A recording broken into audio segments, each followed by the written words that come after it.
Olá, leitor! Olá, leitora! Tudo bem com vocês?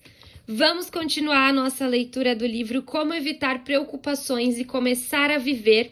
Paramos na última leitura, na página 27, e vamos dando continuidade por aqui. Parte 1. Fatos fundamentais que você deve saber a respeito das preocupações. 1. Viva em compartimentos diários hermeticamente fechados. Na primavera de 1871, um jovem pegou um livro e leu 24 páginas que tiveram consequências profundas em seu futuro. Estudante de medicina no Hospital Geral de Montreal, ele estava preocupado em passar no exame final e quanto ao que deveria fazer, aonde ir, como exercer a sua profissão, como ganhar a vida. As 24 palavras lidas em 1871 por esse jovem estudante de medicina ajudaram-no a que se tornasse um dos médicos mais famosos da sua geração. Organizou a Escola de Medicina Johns Hopkins, de reputação mundial. Tornou-se professor régio da medicina de Oxford, a maior distinção que pode ser concedida a um médico do Império Britânico. Foi feito cavaleiro pelo rei da Inglaterra. Quando morreu, foram necessários 2 imensos volumes, contendo 1466 páginas para contar a história da sua vida. Chamava-se Sir William Osler. Eis aqui as 24 palavras que ele leu na primavera de 1871. 24 palavras de Thomas Carlyle, que o ajudaram a levar uma vida livre de preocupações. O nosso principal objetivo não é ver o que se encontra vagamente à distância, mas fazer o que se acha claramente ao nosso alcance. 42 anos depois, numa noite suave de primavera, em que as tulipas se abriam no campus, esse homem, Sir William Osler, fez um discurso aos alunos da Universidade de Yale. Disse a eles que um homem como ele, que tinha sido professor em 4 universidades e escrever um livro muito popular, era tido como dotado de um cérebro especial. Afirmou que aquilo não era verdade. Disse que os seus amigos íntimos sabiam que o seu cérebro era dos mais medíocres. Qual então foi o segredo do seu sucesso? Declarou que era devido ao que ele chamava viver em compartimentos diários hermeticamente fechados. O que queria dizer com isso? Poucos meses antes de falar em Yale, Sir William Osler atravessara o Atlântico num grande navio, no qual o capitão da ponte de comando acionava um botão e pronto. Havia um ruído de máquinas e imediatamente várias partes do navio eram isoladas, num instante, umas das outras, isoladas em compartimentos hermeticamente fechados. Ora, cada um dos senhores, disse o Sr. Osler aos estudantes de Yale, constitui uma entidade muito mais grandiosa do que o transatlântico e está destinado a uma viagem muito mais longa. O que insisto em que façam é que procurem aprender a controlar de tal modo o seu maquinismo, para que isso lhes permita viver em compartimentos diários hermeticamente fechados, como o meio mais certo de conseguirem realizar uma viagem segura. Vão à ponte de comando para ver se, ao menos, as grandes anteparas estão em ordem. Apertem um botão para ouvir, em todos os níveis da sua vida, as portas de ferro isolando o passado, os dias mortos de ontem.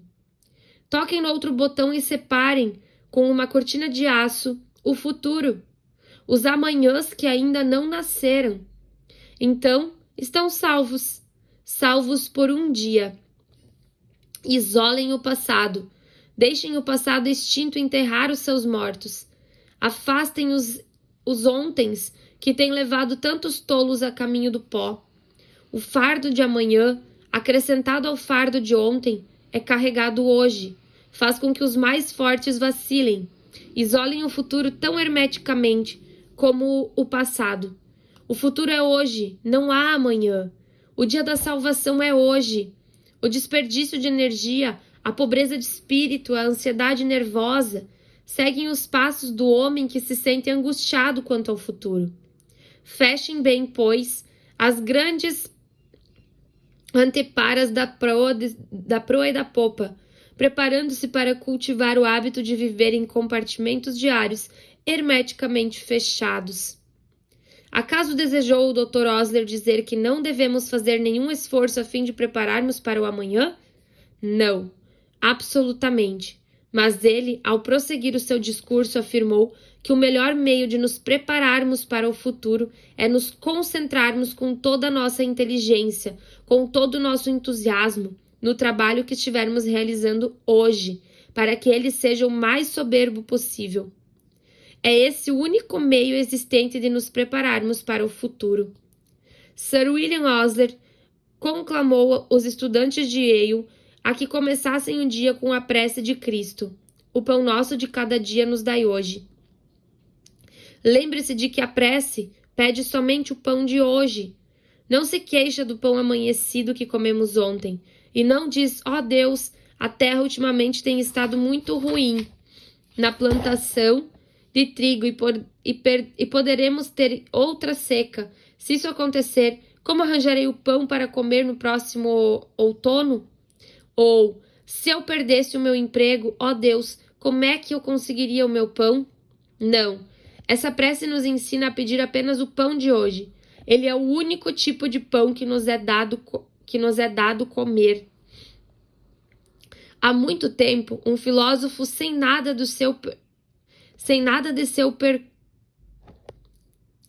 Há muito tempo, um filósofo sem nada de seu percorria um país de solo pedregoso, cujo povo enfrentava grandes dificuldades para ganhar a vida.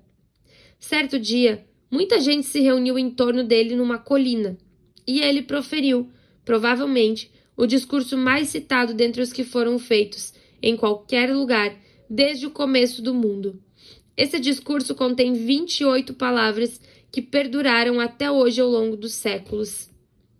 E assim, não andeis pensando no dia de amanhã, porque o dia de amanhã a si mesmo trará o seu cuidado. O dia basta a sua própria aflição. Muitos homens têm rejeitado essas palavras de Jesus. Não andeis pensando no dia de amanhã. Rejeitaram essas palavras na forma de um conselho para a perfeição, por achar que elas continham certo misticismo. Eu preciso pensar no dia de amanhã, dizem eles. Preciso fazer um seguro para proteger a minha família. Preciso reservar algum dinheiro para a velhice. Preciso fazer planos e preparar-me para o futuro. Está certo? Naturalmente que precisa. A verdade, porém, é que essas palavras de Jesus, traduzidas há mais de 300 anos, não significam hoje o que significavam durante o reinado do rei Jorge. Há 300 anos, a palavra pensar significava, frequentemente, ansiedade. As versões modernas da Bíblia citam as palavras de Jesus com mais propriedade. Não andeis inquietos pelo dia de amanhã. Mas claro que você deve pensar no dia de amanhã, pensar e preparar-se cuidadosamente. Não deve, porém, inquietar-se. Durante a Segunda Grande Guerra, os nossos chefes militares planejavam as futuras operações, mas não podiam dar-se o luxo de sentir qualquer espécie de ansiedade. Provi os melhores homens com o melhor equipamento de que dispomos, encarregando-os das missões que parecem as mais aconselháveis. Isso é tudo que posso fazer. Essas palavras foram ditas pelo almirante M.S. John King, que dirigia a Marinha dos Estados Unidos. Se um navio foi posto a pique, prosseguiu o almirante King, eu não posso trazê-lo de novo à tona. Se tiver de ser afundado, eu não posso impedir que tal aconteça. Posso empregar muito melhor o meu tempo trabalhando para resolver os problemas de amanhã, em vez de ficar me preocupando com os problemas de ontem. Além disso, se eu deixasse que essas coisas me atingissem, eu não duraria muito. Em tempo de guerra ou de paz, a principal diferença entre pensar adequadamente ou não é essa. Pensar adequadamente ou não é essa. O bom raciocínio procura analisar as causas e os efeitos. conduzindo a planos lógicos e construtivos. O mau raciocínio conduz frequentemente à tensão e aos distúrbios nervosos. Tive recentemente o privilégio de entrevistar Arthur Heinz Sulzberg, editor de um dos jornais mais famosos do mundo, o New York Times. O Sr. Sulzberg disse-me que quando a Segunda Guerra Mundial varria de fogo a Europa, ele se sentia tão desorientado, tão preocupado com o futuro, que lhe era quase impossível dormir. Levantava-se frequentemente da cama durante a noite, pegava uma tela e alguns tubos de tinta. Punha-se diante do espelho e procurava pintar o próprio retrato. Ele nada sabia de pintura, mas pintava a si mesmo, para tirar as preocupações do espírito. O Sr. Sulzberg me afirmou que não conseguiu jamais afastar as suas inquietações e encontrar tranquilidade, enquanto não adotou como tema 6 palavras de um hino religioso. Um passo é bastante para mim. Conduz-me, luz suave, vigia os meus pés. Não peço para ver. A paisagem distante, um passo é bastante para mim. Mais ou menos na mesma ocasião, um jovem em uniforme, que se encontrava em algum lugar da Europa, estava aprendendo essa mesma lição. Chamava-se Ted Bergamino e morava em Baltimore, Maryland. Sentia-se tão inquieto e atormentado que conseguira construir um caso grave de fadiga de combate. Em abril de 1945, escreve ele, consegui, à custa de preocupações e inquietações, chegar a um estado que os médicos chamam de spasmodic transverse colon, estado que causa uma dor forte. Se a guerra não houvesse terminado quando terminou, estou certo de que teria tido um completo esgotamento físico. Eu estava completamente exausto. Eu era oficial, não comissário, na 94ª Divisão da Infantaria. Meu trabalho consistia em organizar e manter registro de todos os homens mortos em ação, desaparecidos em campanhas e hospitalizados. Tinha ainda de ajudar a desenterrar os corpos tanto dos soldados aliados como dos inimigos mortos em combate, e que haviam sido sepultados apressadamente durante o auge da batalha em covas rasas. Precisava reunir os objetos pertencentes a esses homens e providenciar para que esses objetos fossem enviados aos pais ou parentes mais próximos, os quais poderiam atribuir grande valor afetivo a tais objetos. Sentia-me constantemente preocupado, com o receio de que pudéssemos estar cometendo erros sérios e embaraçosos. Estava preocupado quanto a saber se eu chegaria ou não ao fim de tudo aquilo. Punha-me a pensar, angustiado, se viveria até o momento de carregar nos braços o meu único filho, um filho de 16 meses que eu nunca vira. Achava-me tão apreensivo e exausto que perdi 17 quilos de peso. Era tal o meu nervosismo que quase não estava mais em meu juízo perfeito. Olhava as minhas mãos, estavam reduzidas a pouco mais do que pele e osso. Sentia-me horrorizado ao pensar em voltar para casa como um farrapo humano. Atirei-me de bruços e solucei como uma criança. Estava com os nervos tão abalados que os meus olhos se enchiam de lágrimas sempre que me encontrava só. Houve um período, logo após o início da batalha do Bolsão de Bastogne, em que eu chorava com tanta frequência que quase renunciei à esperança de tornar-me novamente uma pessoa normal. Acabei no dispensário do exército. Um médico militar deu-me alguns conselhos que mudaram completamente a minha vida. Depois de submeter-me a meticuloso exame físico, informou-me que as minhas complicações eram mentais. Ted, disse-me ele, quero que você pense na sua vida como se fosse uma ampulheta. Você sabe que há milhares de grãos de areia no alto da ampulheta e que esses grãos passam lenta e regularmente pelo estreito canal que há no meio. Nada que você e eu pudéssemos tentar faria com que mais de um grão de areia passasse por esse estreito canal sem estragar a ampulheta. Quando começamos pela manhã, tendo centenas de afazeres que sabemos ser nosso dever, que iremos realizar durante aquele dia. Mas, se não tomarmos um de cada vez e não os deixarmos passar, lenta e regularmente, através do dia, como os grãos de areia passam através do estreito canal da ampulheta, então estamos destinados a romper a nossa própria estrutura física e mental. Tenho praticado essa filosofia desde o dia memorável em que o médico militar a transmitiu a mim. Um grão de areia de cada vez. Uma tarefa de cada vez. Esse conselho me salvou física e mentalmente durante a guerra, como também me auxiliou com a minha posição atual. Deparei em meu trabalho com os mesmos problemas que surgiram durante a guerra. Dezenas de coisas para fazer ao mesmo tempo e pouco tempo para executá-las. Tínhamos estoque reduzido, possuíamos um método de trabalho, novos arranjos de estoque, mudanças de endereço, abertura e fechamento de escritórios e assim por diante. Em lugar de ficar num estado de tensão nervoso, lembrava-me de que o médico me dissera: um grão de areia de cada vez, uma tarefa de cada vez. De tanto repetir mentalmente tais palavras, realizava os meus afazeres de maneira mais eficiente, fazendo o meu trabalho sem o sentimento de confusão e perplexidade que quase me destruiu no campo de batalha. Um dos mais espantosos comentários sobre a nossa maneira da vida atual é que a metade dos leitos existentes em nossos hospitais é reservada a pacientes que sofrem de distúrbios nervosos e mentais. Pacientes que caíram sob o fardo dos ontens acumulados e dos terríveis amanhãs. No entanto, a grande maioria dessa gente estaria pelas ruas hoje, vivendo uma existência útil e feliz, se tivesse apenas seguido as palavras de Jesus. Não andeis inquietos pelo dia de amanhã. Ou as palavras de Sir William Osler. Viva em compartimentos diários, hermeticamente fechados. Nesse momento, você e eu estamos no limite de duas eternidades.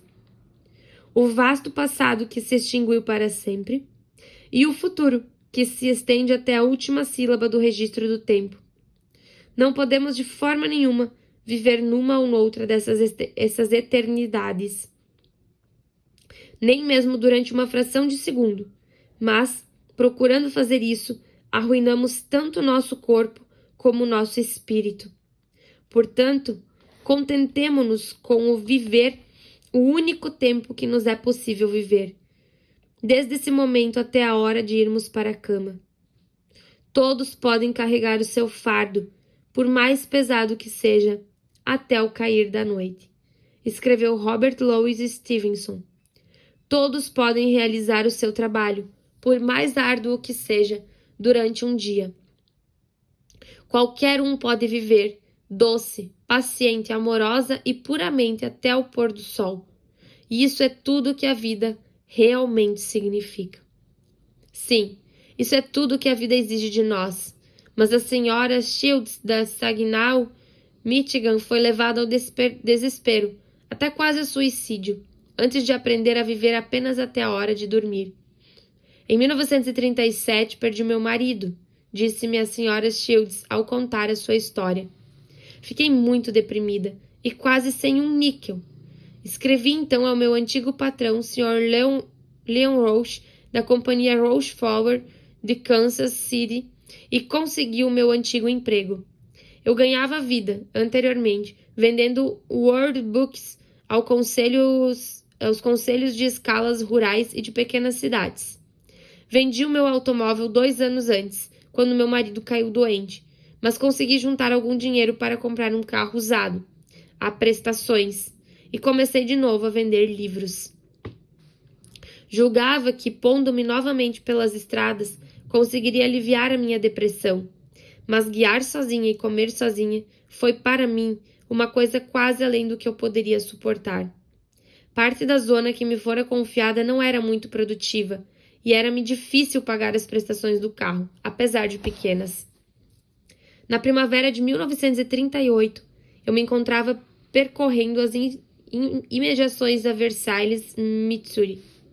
As escolas eram pobres, as estradas ruins. Sentia-me tão só e sem coragem que cheguei mesmo a pensar em suicídio. O sucesso parecia-me coisa impossível. Eu não tinha razão para viver. Tinha medo de levantar-me pela manhã e enfrentar a vida. Tinha medo de tudo. Medo de não poder pagar as prestações do automóvel, de não poder pagar o aluguel do quarto em que vivia, de não dispor do suficiente para comer. Receava que a minha saúde se estivesse arruinando e que eu não tivesse dinheiro para pagar um médico. Só o que me impediu de suicidar-me foi pensar que a minha irmã sofreria profundamente com isso e que eu não tinha dinheiro suficiente para as despesas com o meu enterro.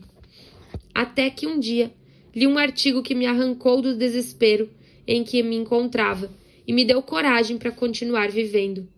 Jamais deixarei de me sentir grata por uma frase iluminadora desse artigo.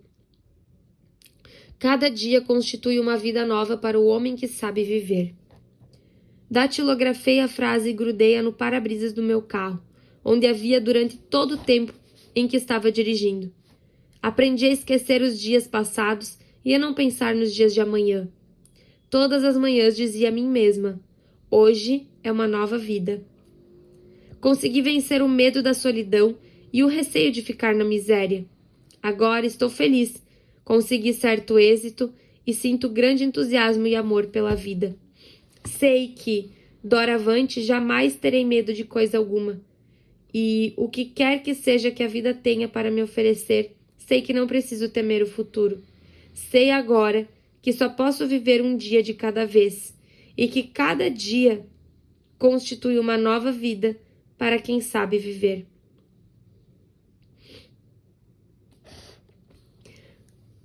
Quem você supõe que escreveu esses versos? Essas palavras parecem modernas, não parecem? No entanto, foram escritas por Horácio, o poeta romano, 30 anos antes do nascimento de Cristo. Aqui ele traz um verso em inglês e eu vou ler a tradução. Feliz, e o único feliz é quem pode dizer que o hoje lhe pertence. Quem, confiante, pode dizer: o amanhã pode ser negro, pois vivi o dia de hoje. Uma das situações mais trágicas que sei da natureza humana é que todos nós nos sentimos propensos a odiar a vida. Todos vivemos a sonhar com um mágico roseiral florido que está além do horizonte, em lugar de apreciar as rosas que desabrocham hoje debaixo da nossa janela. Por que somos tão tolos, tão tragicamente tolos? Como é estranha a pequena procissão da nossa vida, escreveu Stephen Leacock. A criança diz: quando eu for um menino grande. Mas, que quer dizer isso? O rapazinho diz: quando eu for um homem. E depois o adulto diz: quando me casar. Mas casar, o que é isso afinal de contas? Depois a frase muda: quando eu puder aposentar-me. E então, quando a aposentadoria chega, ele lança o olhar sobre o caminho percorrido. Um vento gélido parece varrer esse caminho, e de certo modo, ele perdeu tudo. A vida já se foi. A vida, aprendemos muito tarde, está em se viver, está no tecido de cada dia, de cada hora.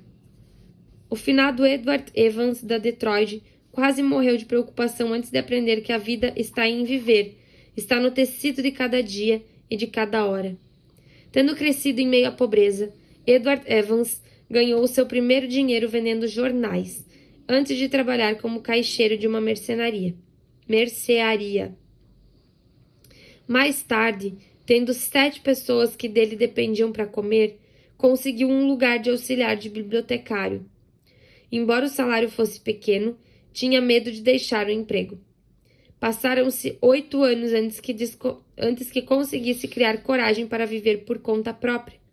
Mas apenas começou. Transformou um emprego inicial de capital de $55, que pegou emprestado num negócio próprio que lhe rendeu, num ano, $20 mil. Aconteceu então algo inesperado, totalmente inesperado. Endossou elevada nota de crédito para um amigo, e esse amigo faliu. Logo em seguida a esse desastre ocorreu outro. O banco onde ele tinha depositado todo o seu dinheiro foi a bancarrota. Não só perdeu os últimos centavos que possuía, mas também adquiriu uma dívida de 16 mil dólares. Os seus nervos não puderam suportar o golpe. Eu não podia dormir nem comer, disse-me ele. Tornei-me estranhamente doente. Preocupações e mais preocupações, acrescentou. Levaram-me àquela enfermidade. Certo dia em que estava caminhando pela rua, desmaiei e caí na calçada. Já não podia mais andar.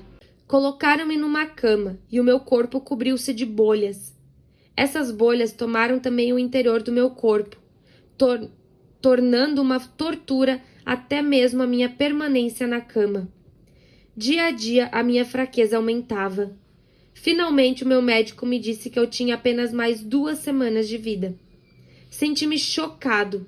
Reuni todo o ânimo que me restava e permaneci quieto no leito à espera do fim. Agora, já de nada me valia lutar ou preocupar-me. Renunciei a tudo. Tranquilizei-me e me pus a dormir. Durante semanas, não dormira 2 horas consecutivas, mas agora que os meus problemas terrenos se aproximavam de um término, dormi como uma criança. O meu enorme cansaço começou a desaparecer. Voltou meu apetite. Readquiri peso. Poucas semanas decorridas eu já podia andar, com o auxílio de muletas. 6 semanas depois já podia voltar ao trabalho. Já cheguei a ganhar 20 mil dólares por ano.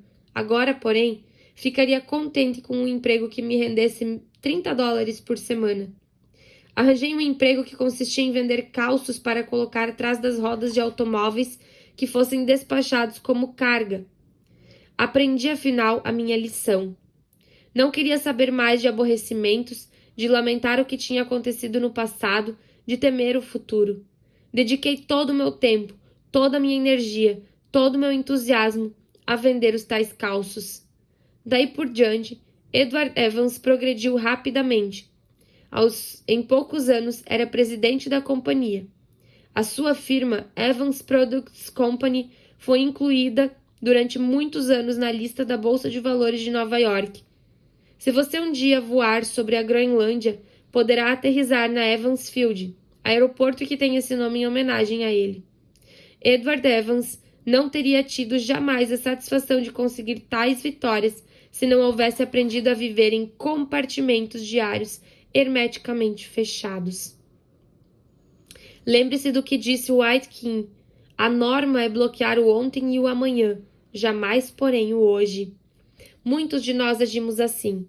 Remoemos o ontem e nos afligimos com o amanhã, em vez de, sem demora, vivermos o momento que se apresenta a nós. Até mesmo Montaigne, o grande filósofo francês, cometeu esse engano. Minha vida, disse ele, foi repleta de erros terríveis, muitos dos quais nunca existiram. Assim acontece com a minha vida e também com a sua. Dante disse: pense que esse dia jamais terá fim. A vida nos escapa com uma rapidez inacreditável. Atravessamos o espaço à medida de 19 milhas por segundo. O bem mais precioso que possuímos é o hoje. É ele o único bem que de fato possuímos. Essa é a filosofia de Lowell Thomas.